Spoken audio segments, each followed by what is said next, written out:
Om Asato Ma Satgamaya Tamaso Ma Jyotirgamaya Mrityorma Amritam Gamaya Om Shanti Shanti Shanti Hari Om Shri Gurubhyo Namaha Hari Om,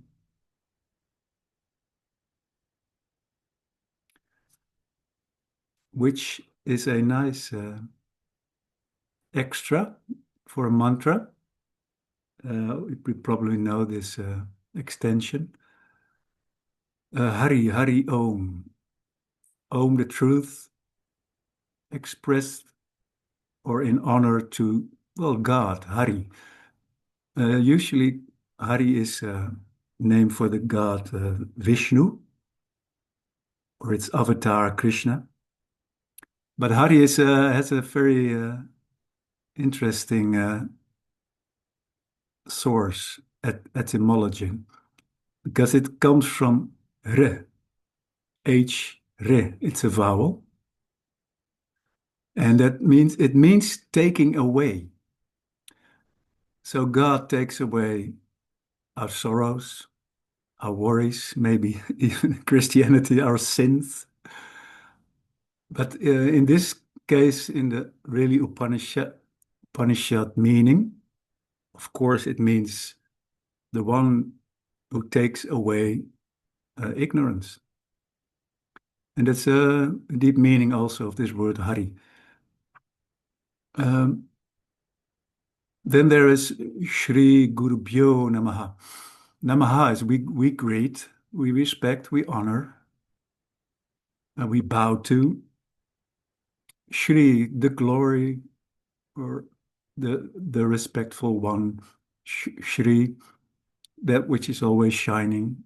It's Shri Gurubhyo. Gurubhyo means, well, it means actually to our teachers. It's a plural form, Guru, Gurubhyo, and it's in the fourth case, a dative, so it means to.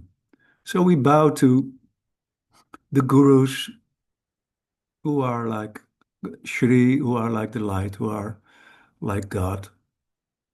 And we thank uh, all our gurus in life, maybe specifically the gurus of the tradition.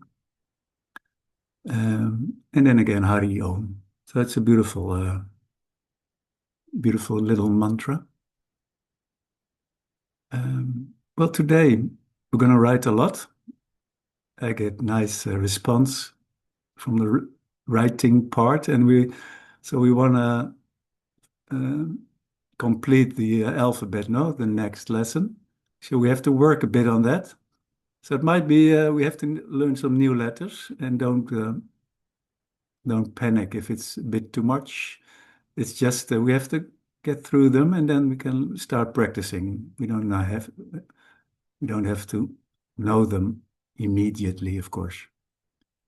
And but first, a bit more about language.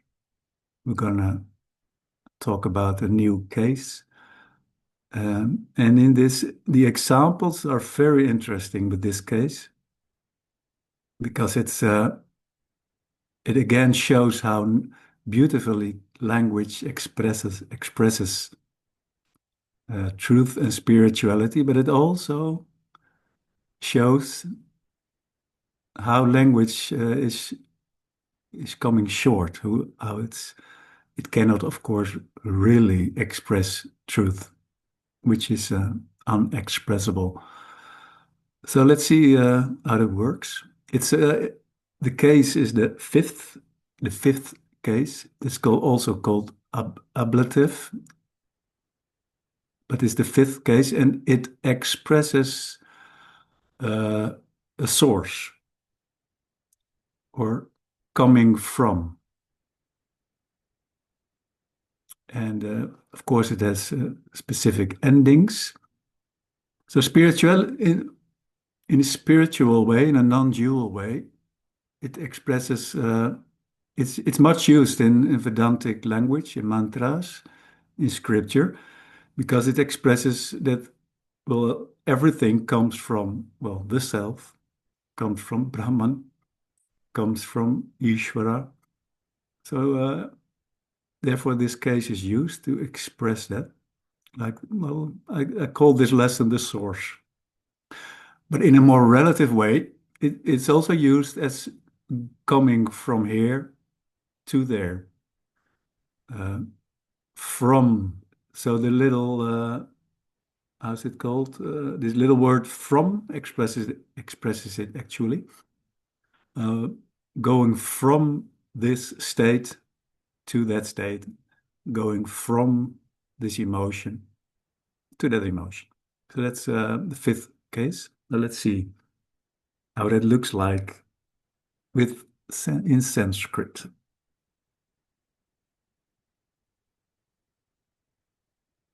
So you can read this through. I just spoke about this.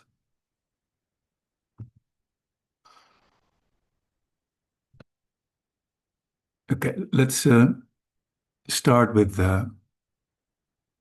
Purna. Because in the fullness mantra, we sing Purnat Purnam Udachyate.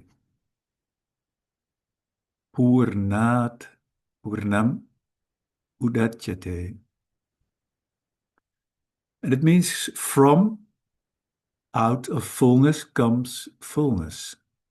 Out of fullness comes forth fullness, or out of fullness appears fullness. It's a poetical phrase, actually. It's a bit mystical, of course. So here we see how language is beautiful poetically, but it's a strange phrase, no? Coming out of fullness, full is fullness. So, of course, it expresses that the fullness, the truth, never moves. It's just what it is and stays what it is. But linguistically, we use the word purnat.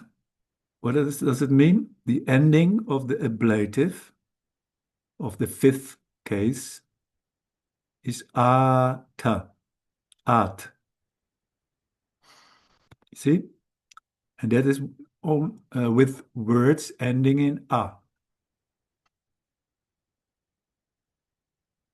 Yes, it's just a little fact.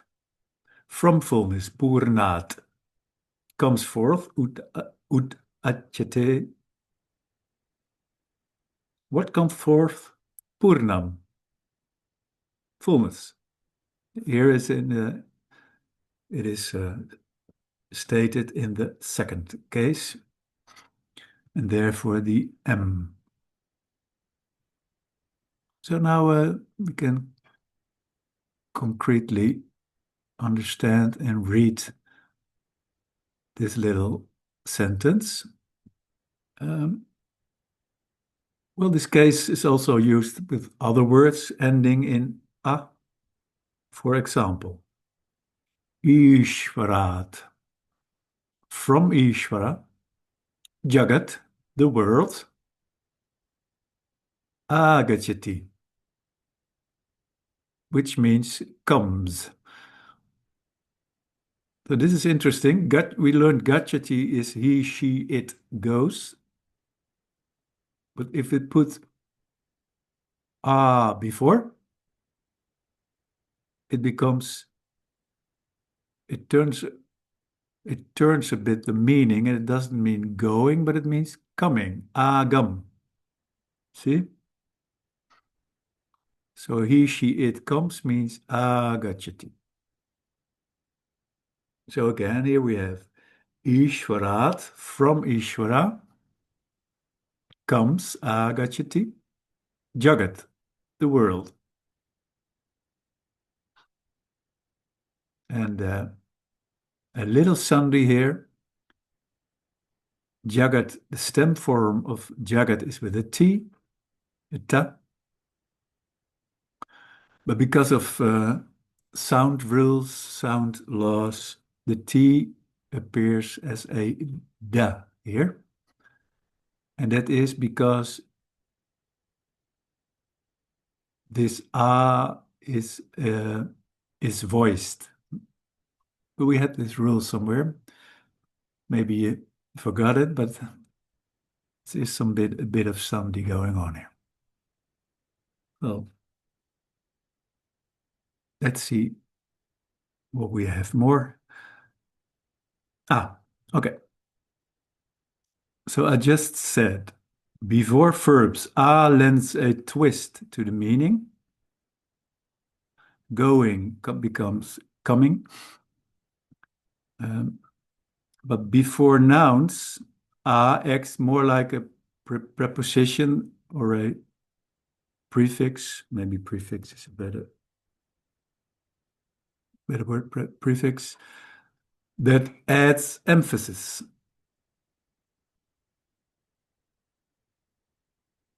And the short usually reverses the meaning of a word. So you will recognize that as we go, as we continue learning Sanskrit. Okay, now we go back to the mantra which we opened with. Om Asato Ma Satgamaya. This is also a fifth case because it says, lead me from untruth or from non-existence, asat, to truth or to existence, sat. But this is sat, asat is a word ending with a consonant. So we get another ending here. And but I wanted to teach you also today because we want to understand this, why this is asato. Okay, here we go. Here I put it again. O is sandhi,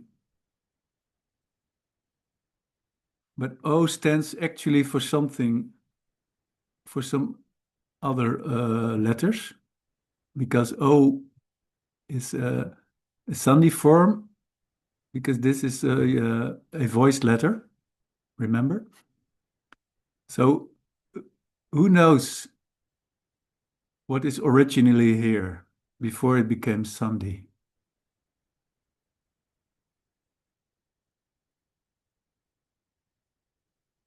Just give it a try.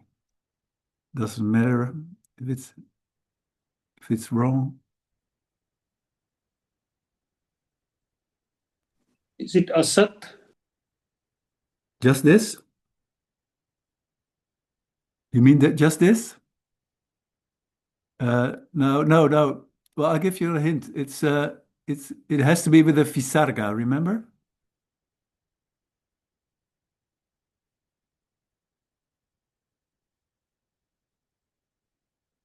So actually it is asataha. Asataha.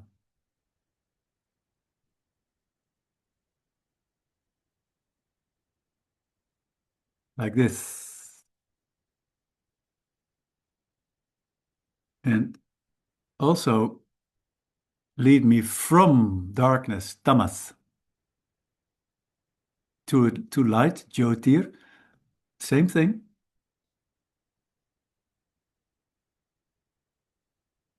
It's avisarga, aha. So what does this mean? The rule here is, because this is a consonant, or ta, and this is a consonant, sa, the ending becomes avisarga. So with words on it's at. With words ending in a consonant, it is aha. This is just rules. So here we see it. Asataha, from falsehood, from non-existence, from non-being. Well, falsehood is a bit wrong word. From, let's call it non-truth.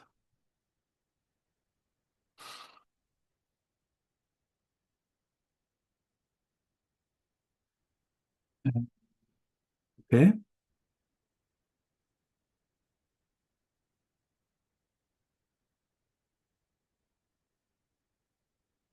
Okay. So here I introduce some new words, Jagat and Dukkha, for another example of this. Jagat, world, Dukkha.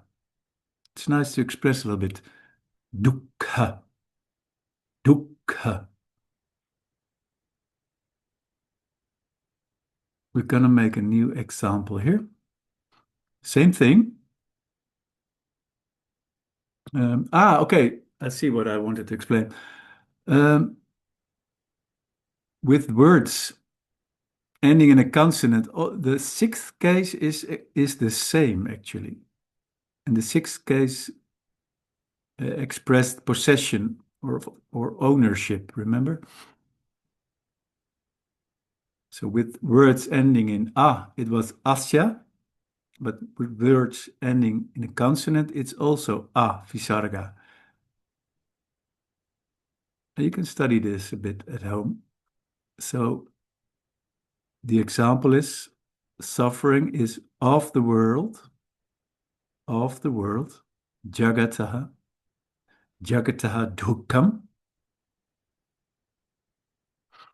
na atmanaha, not of the self, atmanaha. Again, a word ending on a consonant, so in this case, in the sixth case, ending on a visarga. Or jagataha, dukkham, suffering is of the world, not of me. Na mama, na mama.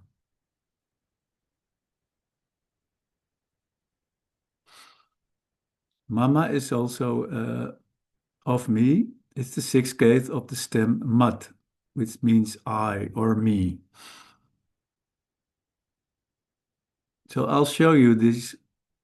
Maybe it sounds a bit complex, but if you just see it here in these little schedules, so let's start with this one. You see? I or me, the stem form is mat. In the first case, it is the famous aham, I. In the sixth case, of me, it's mama. It's something you will remember, I think. Mama. It's a word we love, no? Mama. And this little schedule we just had originating, well, in this case, from the self, atmanaha, fifth case, ending on a.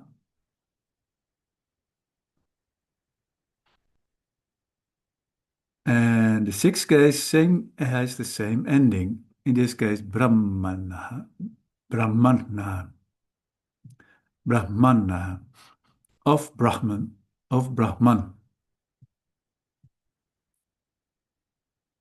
possession, the creator God. So, fifth and sixth case, words on a consonant have the same ending, aha. Same thing with neutral words. I made asataha, from untruth, from existence. And I made jagataha, of the world, owning to the world.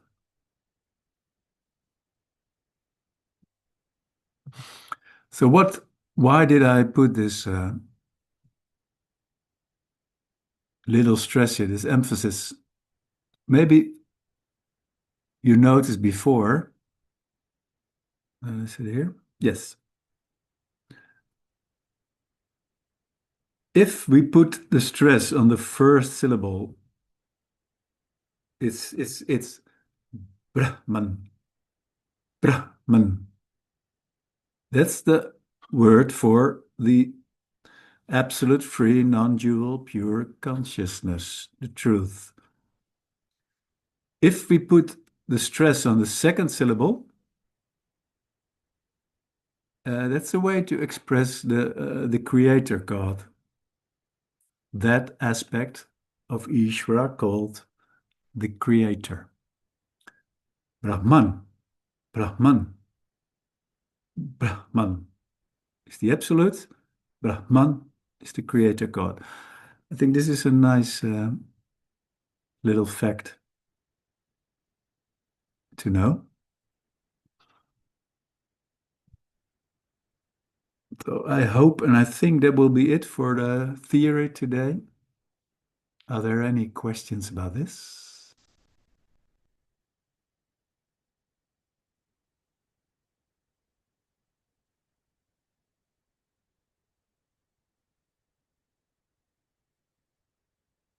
Nice. Simon, I have a question, Yes, yes. I think. So going to the fifth and the sixth, Yes. that little chart Okay. Yes. would, if the word was jagat, would it be the same ending in the fifth and in the sixth? Yes. Correct. Okay, so it would be jagatha Yes. for the fifth and the sixth, and Totally correct. you would have to determine the meaning from the context. That's also true. Yeah. Okay, all right, that's all I Yeah. wanted Great. to. Great. Great. Yeah. Yeah. You know, I introduced the specific form because you see it a lot. Yeah, And because I think it's easy to remember because they are the same. yeah. So you already understood. That's really great. Um, Thank you. yeah, you're very welcome. Well, can you imagine in Dutch? I mean, in English we say fifth case is usually from, and sixth case usually of. No, but in in Dutch this this is the same word actually. There's not from or of. It's both van. That makes it even more confusing in Dutch. So in English, it's easier because fifth case usually expressed like from, coming from, and sixth case is more like possessing or owning, these kind of meanings. So the word of is used. This will sink in. Great. Let's go to the art of it, the art of writing. For our artist friends like Chilling. Let me see. Let's go to, yes. Last time we ended here. This is actually in the chart of lesson 7, but it doesn't matter so much. And it's technically it's a bit repetition, abhyasa. Mumukshutva, the fourth qualification of the sadhana chatushtaya. And it comes from much, to let go, to release, to liberate, to free. And of course, the word moksha also comes from this, mukch. So here we go, mumukshutva, mumukshutva.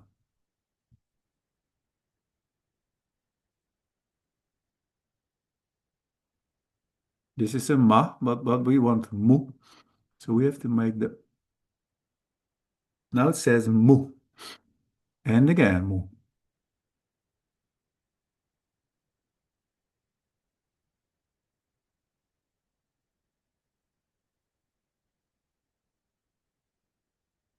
Mumu. Now we're going to make this beautiful sign, which is a samyoga, a combination sign of two consonants. Ksh, ksh, ksh, mumuksh, utva. So this is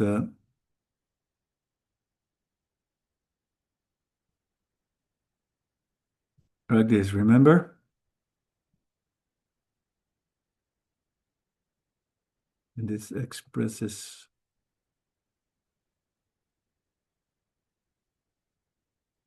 this part. And oh, we also have to make a little oo here. We have to be consistent. Well, I make it just around mumuk, mumukshu, twa. Another some yoga, another combination. We start with the ta, but we don't make the vertical. We stick the wa to it. You probably know the wa. Mumuk chutwa.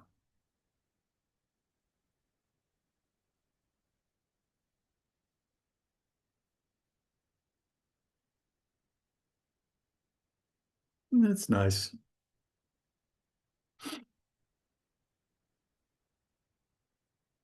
So now, for now, another word which we really want to know how to write. It is moksha. Well, as you know, moksha has two, well, annotations. Uh, it can mean liberation, liberation, but that's from a relative point of view, because from the truth point of view, what is there to liberate? There's only freedom.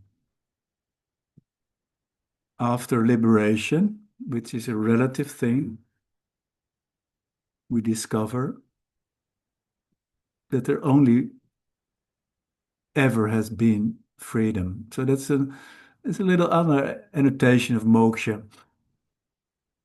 and it's nice to let these things go through our minds. Moksha, okay.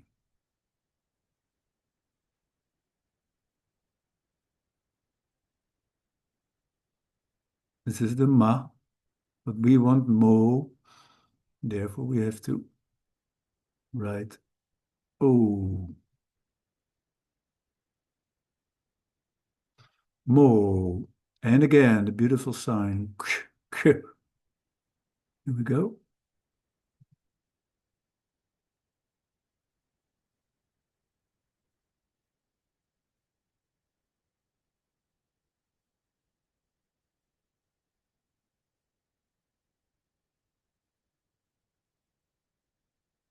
Moksha. Not so difficult, I think. Note that this part is open. See? Okay.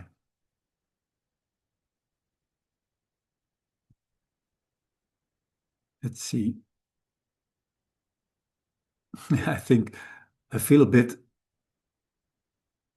in earlier times you had this guy teaching how to paint, remember? He was called Bob Ross. Everybody knows him. I feel a bit like this. Like this is the R, the vowel. It's very easy. You just take up your pencil with some ink. Everyone can do it. The R, the R at the beginning of a word. It's you start with this little bow. We'll do it again. Make a little rounding here. Just add a diagonal. We make a vertical. And here we make this little loop.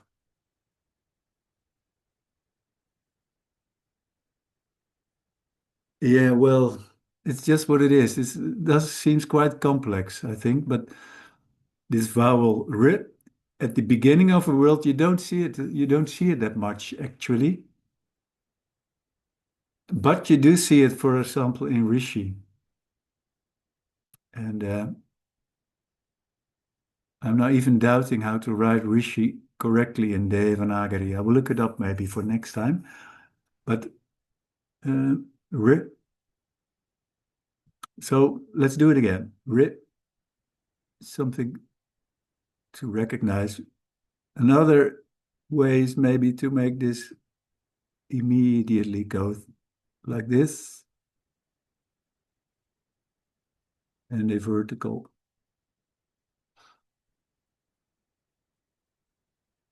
Yeah, you could practice a bit at home or look it up at internet in all kinds of fonts. So have fun with the fonts. But now, the long rare, even more rare, but I just give it because we want to know the complete alphabet in all its appearances. It's the same thing, but with a little hook here. This is the long rare.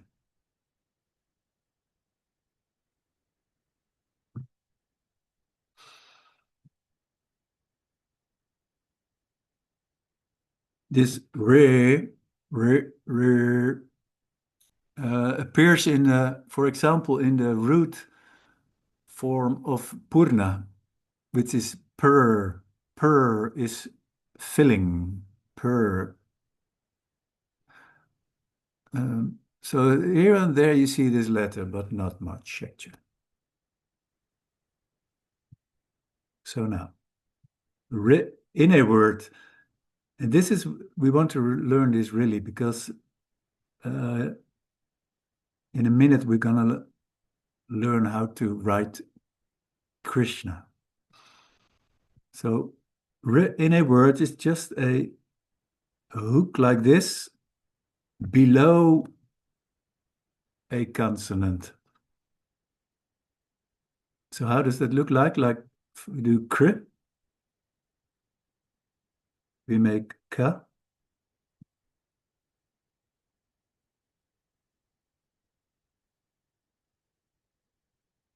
ka, and here we make a nice, here it says kr, kr, kr.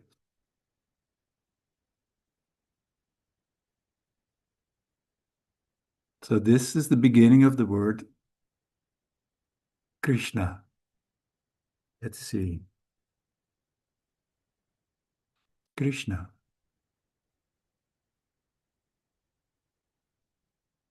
Again, kr, kr, kr, kr.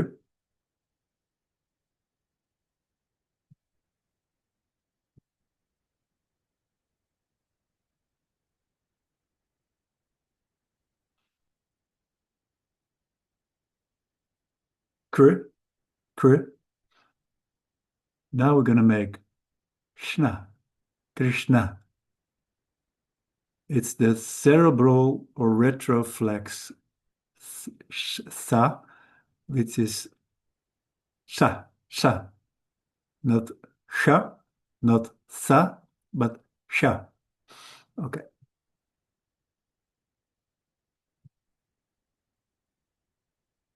Remember, this is the whole letter, but we skip the vertical and we stick the na, the retroflex or cerebral nasal sound, to it.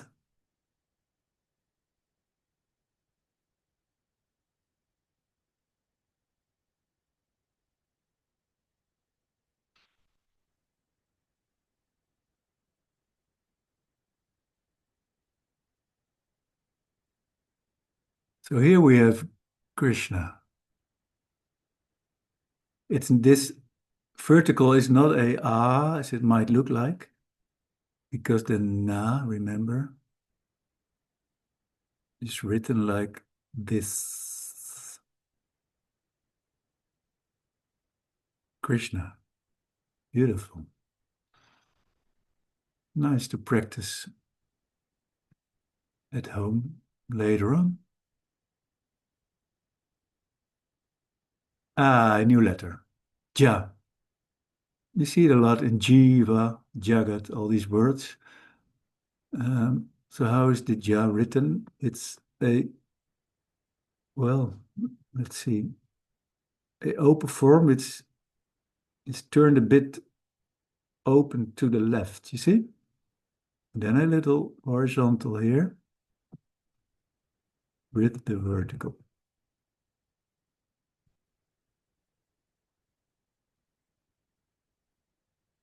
Actually, this is Ja. Again, some open bow to the left, a little horizontal, a vertical, and the top non-dual line. Ja.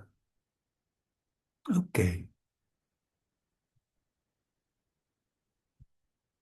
What words can we make with Ja?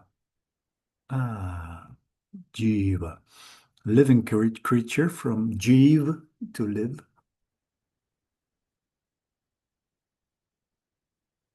So the Ja first.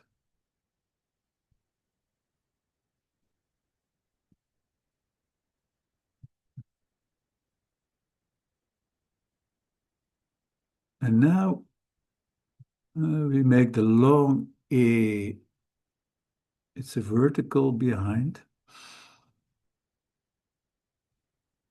No, let's make it more.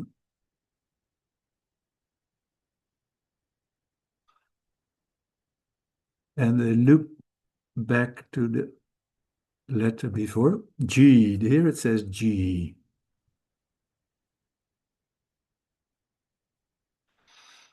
And Wa is, I think, not so difficult.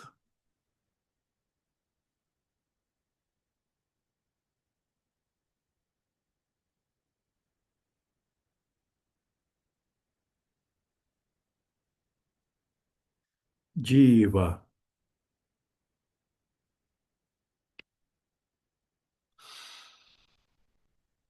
What more? Ah, Jagat. Okay. The etymology of Jagat, the origin linguistically, is gam. You see this from this part, gam, which means to go from here to there or to move. So Jagat actually means that which is always moving, that which comes and goes. As we say, the world is in me, I stand still, and the world is turning and is going and is moving. And that's the origin of the word Jagat. Simon? Yes. It's also where the word in English juggling comes from, jugget. Yes. To juggle, Yeah, I to guess throw so. balls up in the air, for example. And also something you have in English, I think the juggernaut or something, juggernaut. It's also interesting. In India, these big worshipping vehicles are called juggernaut. Juggernaut. Nat is like, well, God, Nat, the Natas. And this jugger also means something like moving or going. And the English also took that one. But nice that juggling has the same source. It's really not enjoyment, no? Knowing these things and projecting them into reality. Just see the world as, well, movement. So what? It's all movement, apparent movement. Let it go. Like that, no? Okay, Jagat.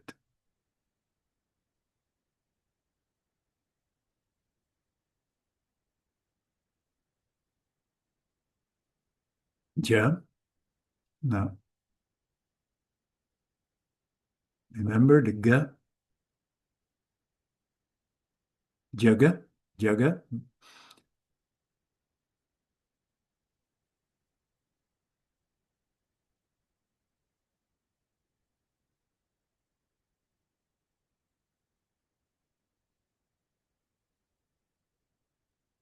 Jagat. Now I think comes a really interesting word for me. Oh no, yeah, also well, this is also interesting. I actually mean, oh, where is it? Oh no, it comes later, sorry.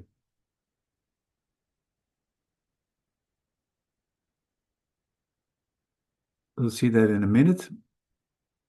Um,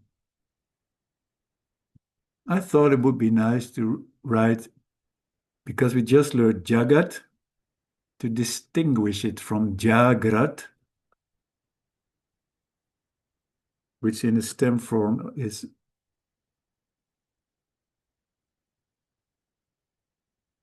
like this, with a T, with a Ta. Jagrat, it means waking. It's a word for the waking state. Jagrat avastha. Jagrat avastha. Waking state. So let's see. The ja. Oh, sorry.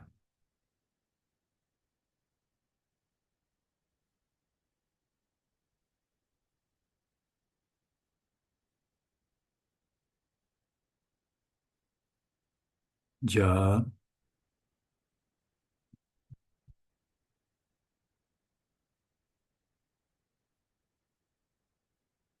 Here it says jaga. So who remembers what happens now with this R, with the ra? It comes after a consonant ga.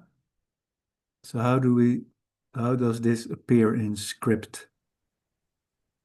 Isn't it the other R? I don't know how to explain it, but it's not the R we just learned now, huh? It's not a re, that's a vowel. No, It's a no, consonant it's not. ra. So Yeah. to distinguish the vowel re, re, re, or re is better, re, and a more like ra, ra. You can really express it like a bold ra. It's the re. It comes, uh, it's been taught. It's, so does somebody know? It starts here actually. It's a diagonal at, in this way. For example, let me see if we do tra. Let's say tra. There's a diagonal here. This is tra. Another example, I would know. Well, sra, sra. It's the same. Make sra. It's a diagonal here. See?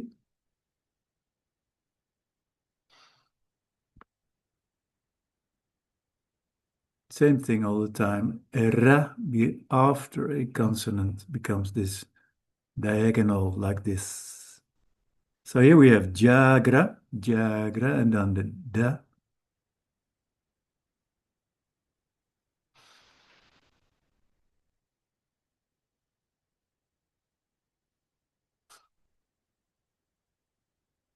Now we can make the horizontal on top.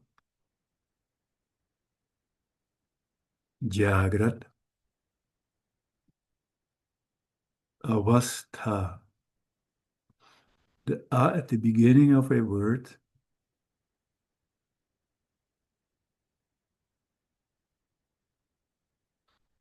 a, awa, sta. We start the sa up to here, and here we can start the ta. I'm not sure if you remember, but it was like this. Well, let's do it a bit more neat.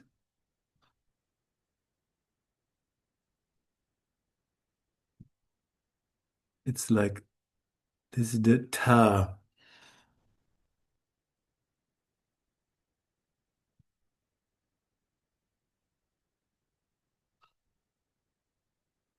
Was ta. Okay, I will show you. Here, you see how it's here. You see how it appears in this font. Sta, same kind of thing.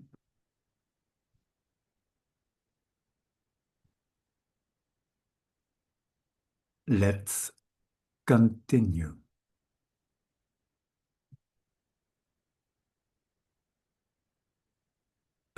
I repeat now, nga, the guttural nasal sound, because shortly we're going to introduce a new letter, da, retroflex da, which looks like it. So that's why I'm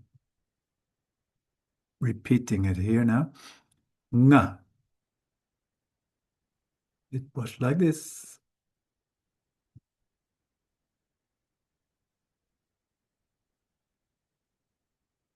Little stripe, and then like this, and a bit bigger like this, with the dot.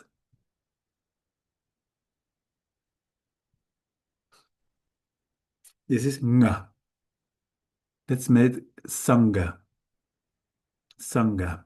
I think this is also repetition. Sangha, attachment or association with. It also comes again from this root from gum, which you see a lot. It's so then it means some, same, together, going together. That's what it means, sangha. So if I go together along with my emotions, my thoughts, my possessions, I am attached. I am associated with it. So that's how we can read Sangha. So Asanga means non-attachment, unattachment. Again, in this beautiful mantra of Adi Shankaracharya, Asangoham, Asangoham, Asangoham, Punah, Punah. Asangoham, Asangoham, Asangoham, Punah, Punah. Unattached I am, unattached I am. Again and again, Punah, I am unattached. That's been beautiful. So now we're going to write Sangha. One more thing. Later on, we're going to learn Sangha, Sangha, which means like the group we're in, going to a Sangha, having a satsang in a Sangha. That's another word, actually, than Sangha. We'll see that later.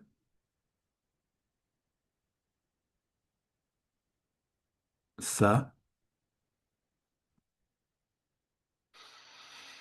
Now we write guttural na, na.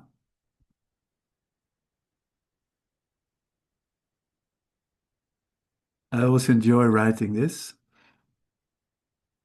And we make the, because we make now we make the ga, we just stick it below Sangha. Here it says Sangha.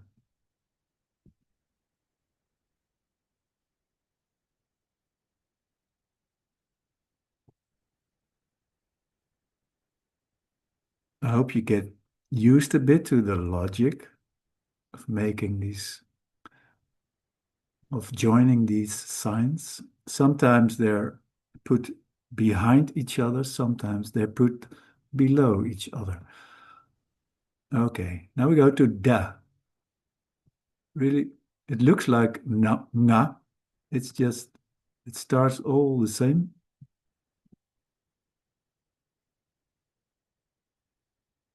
And it ends the same because there's no dot. This is just no dot. This is the sign for da.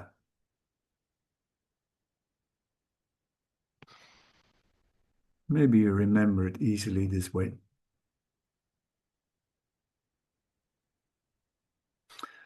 So now we come to jada, jada, which is a word you see, and it's used by our beloved gurus. It means inert, not conscious, and that's actually that's a matter, matter. It's a matter is dead. It's not enlivened. So this says a lot to me because even thoughts and feelings are subtle matter, no? Appearing in me, consciousness, or we could also say I am the basis, the ground of appearances which are matter. It's all mithya. And so if I get associated with a feeling, somehow the feeling part has no substance of its own, or is not, well, let me say, it's not enlivened, it's not consciousness, it is consciousness, but it's not conscious because it's mithya. So that's a really nice way to distinguish, to discern that I'm the full living consciousness and all matter, all appearances are inert. So let's see how we can write it. We do the ja, combining two new letters today, ja with a da.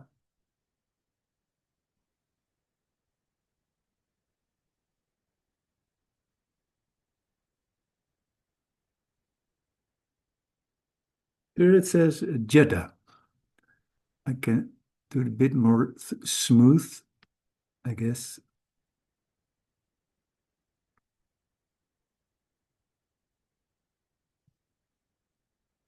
Ja.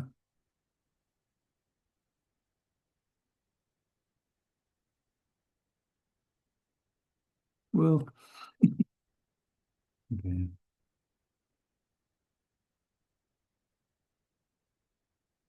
It's nice.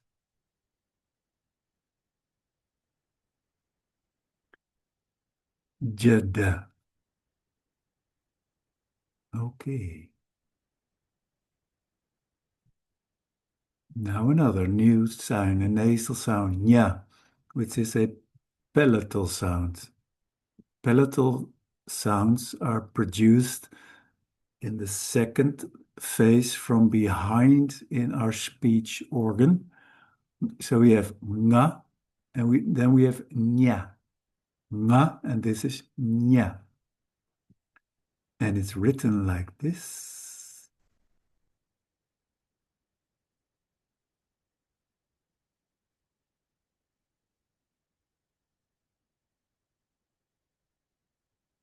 Again.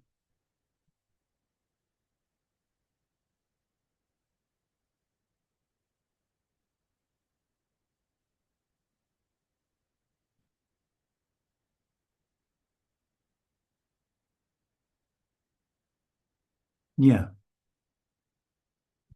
So now it becomes interesting because we're going to combine it with the ja because we want to write jhana, jhana. knowledge. But before we do that, we're gonna combine it with the cha, I guess. Pancha, 5. We make the pa.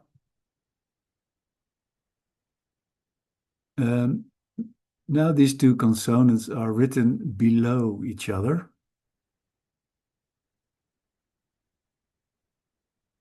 This is the, oh, sorry, first the nya.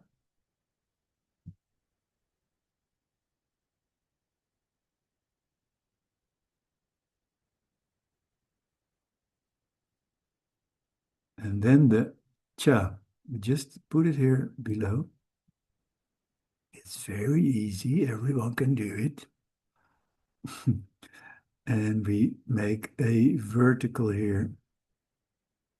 Pancha.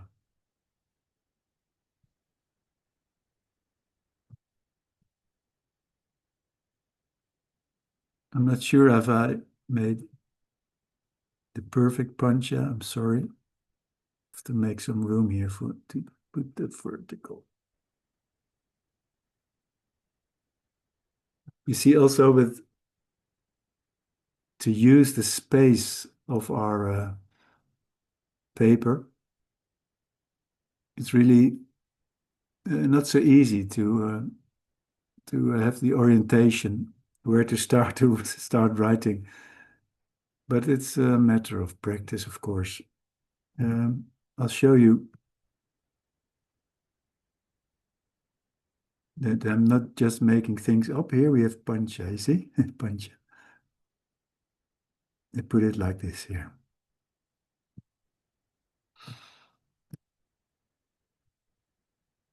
So now we're going to be jugglers again. Because we're going to combine the ja with the nya, because we're heading for the word jhana. Okay. First, we make a ja, just for sake of repetition. Then we make a nya.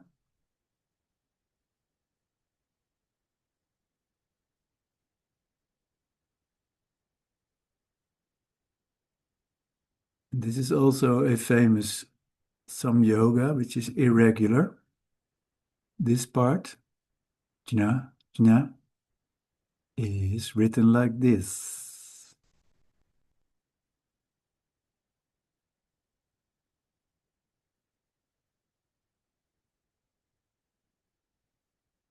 Not so easy in the beginning, I think.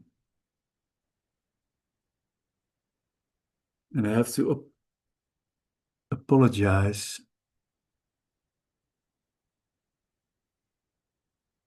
because of 3,000 years of Devanagari tradition, but this is just how it is.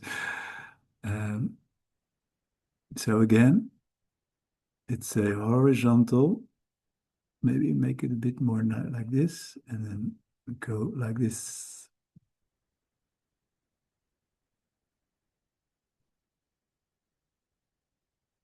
Again, mine is also not perfect. Maybe this is the best one.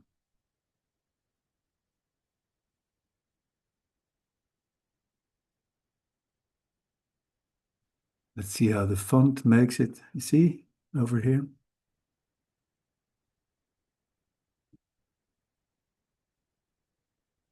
So it's all in the sheet also. And it's nice if you just Google a bit and say Sanskrit alphabet of Devanagari alphabet. You get all kinds of fonts. It's nice to see and to practice too. If you press images or on Wikipedia or something, you see all these letters in different fonts. Okay, so here we go, jhana. A word we all know. It's the combination sign.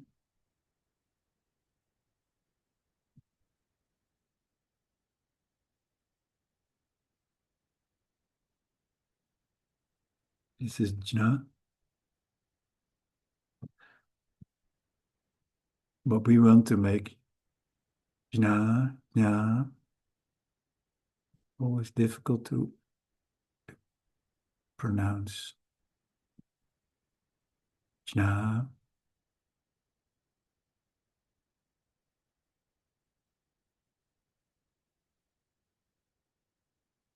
No.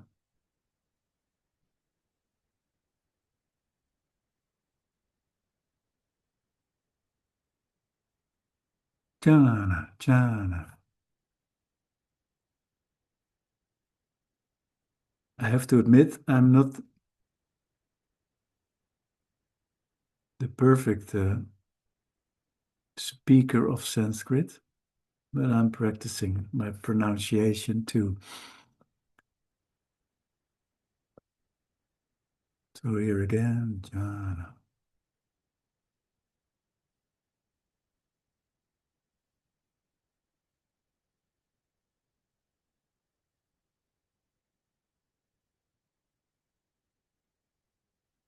Okay.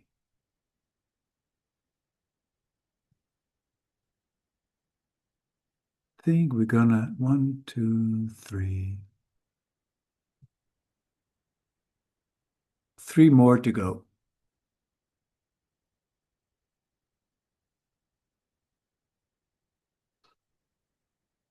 First, I repeat the da, aspirated da, da, da, because the ga, the aspirated ga, looks a bit like it, a little bit. I work with these associations to remember. So da, remember, like this. Now we go to the ga, aspirated ga.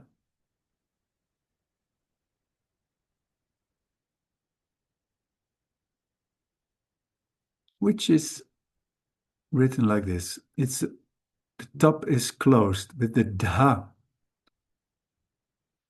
The top is open. So here we're going to make something which looks like it.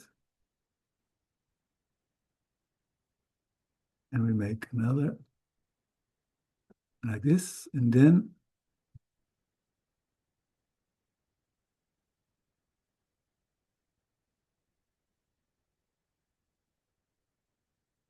this is more or less the da. I look it up in my sheet. Yes, it's like, you see the difference? Da and ga.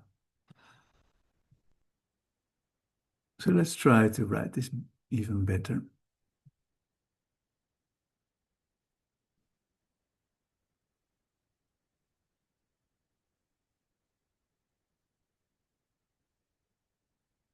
I think this looks like it. This is the ga.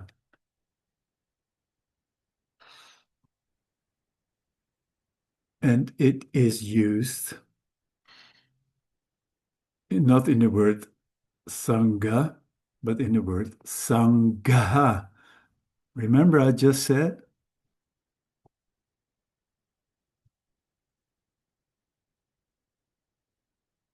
sangha.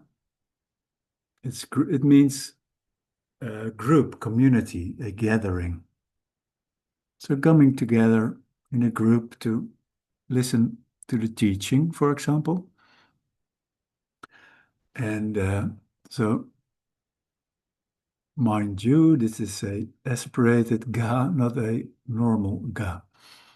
And the etymology is also really interesting here because it's also again coming from sama, same, or together. And so ga comes from han. I will not explain why, but han means to strike or to bump into. But it also means to kill and hit. And that this dhatu han is used in the Bhagavad Gita a lot when Krishna expresses that there is no one that kills to Arjuna and there is no one to be killed. It's already in the second chapter somewhere. So it's a very bit odd kind of etymology because it means like well, like bumping into someone or meeting someone coming together. But it also expresses when people come together, they might start hitting each other and killing each other. It's all in this Dhatu Han. Really interesting.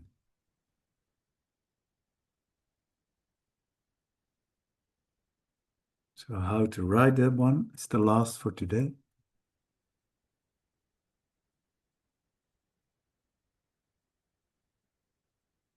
Sangha. First the sa.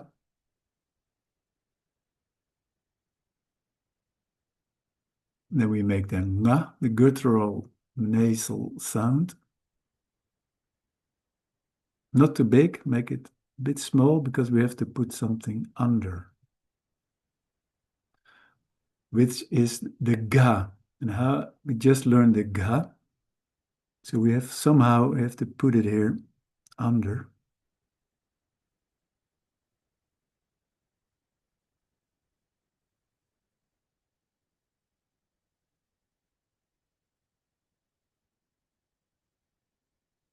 Really, it's Sangha is written like this.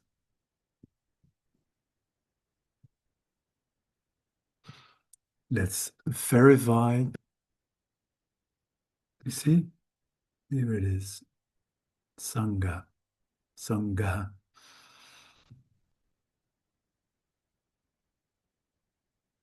Okay.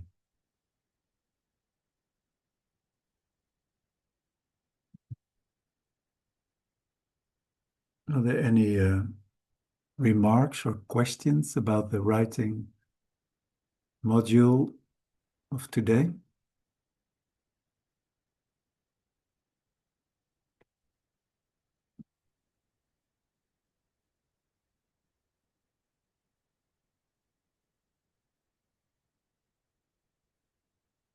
Good. So I'll write you a hello. I'll write you, as always, the email with a little summary of the intentions we have. And so I think we will continue from March on. And well, in the Dutch Sangha, maybe many of the Sanskrit learners and Vedanta people are in India in the winter. So I know the other Sangha, there are quite some. So that everybody has some time to travel. And we'll see what happens. Can close now.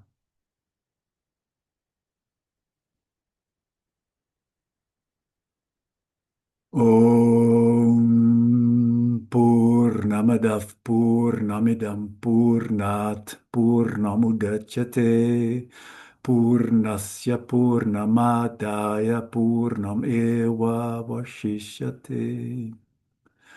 Om Shanti Shanti Shanti. Hari Om Shri Guru Pyo Namaha. Hari Om.